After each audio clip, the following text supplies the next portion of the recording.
এদের গুরু মৌলানা ওয়াহিদুজ্জামা আরেকটি মসলা উল্লেখ করেছে যে এদের নিকটে শূকর, কাক, বাদুর এবং কালো কাক হালাল। কালো কাক কারা খায়? তারাই খায় যারা হলো মুচি, নিচু জাতের মানুষ। তারা কাককে নিজের খাদ্য হিসাবে ব্যবহার করে। তারা শূকর খায়। তো তাদের দলে যাওয়া মানে আপনি বুঝতেই পারছেন, কোন ব্যক্তি যদি হারামকে হালাল বলে ওই ব্যক্তি কোনোদিন মুসলমান থাকতে পারে না, সঙ্গে সঙ্গে কাফির ও মুরতাদ হয়ে যায়। তাহলে আপনি বলুন যে এই রকম কাফির মুরতাদের সঙ্গে থাকা যাবে কিনা? শরীয়তের বিধান অনুযায়ী এই রকম মুরতাদ কাফিরের সঙ্গে উঠা চলে না, বসা চলে না, কথা বলা চলে না, এমন কি কোন রকমের সম্পর্ক রাখা শরীয়তের বিধান অনুযায়ী হারাম। যাবে না, যাবে না, যাবে না। এই নামধারী আহলে হাদিসদের আকীদা ঘোড়া, বন্য গাধা, বন্য খচ্চর হলো হালাল। এইরকম জঘন্য আকীদা তাদের পুস্তকে লিখে রেখেছে।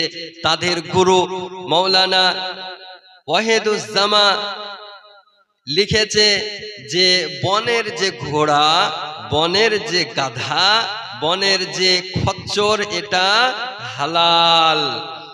কোথায় লেখা আছে?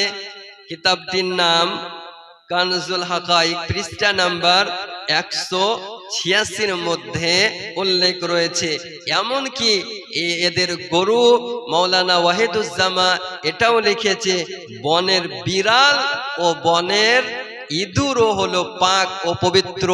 তাহলে বলুন মুসলমান, এরা হলো সাঁওতালের জাত, চায়ের জাত, মুচির জাত। কারণ মুচিরা ইঁদুর খায়, মুচিরা বিড়াল খায়, সাঁওতালেরা বিড়াল খায়। তাহলে আপনি নিজ জ্ঞানে ফয়সালা করতে পারেন যে এদের দলে যাওয়া মানে সাঁওতালের দলে যাওয়া, মুচির দলে যাওয়া। এই রকম ভ্রান্ত মতবাদ পোষণকারী থেকে আপনাকে দ্রুত বজায় রাখতে হবে, ঈমানকে বাঁচিয়ে রাখতে হবে। নামধারী আহলে হাদিস ওয়াহাবি এদের জঘন্য আকীদা, যাদের আকীদার মধ্যে লেখা রয়েছে যে মানুষ ও মৃত্যু প্রাণী বা শূকরের লোম যেমন পবিত্র, তেমনি তার হাড়, নাড়ি, খুর, শিং এবং ঠোঁট ও পবিত্র। এ নামধারী আহলে হাদিসদের আকীদা হলো শূকরের পশম, হাড় ও শিং পবিত্র। কোথায় লেখা আছে?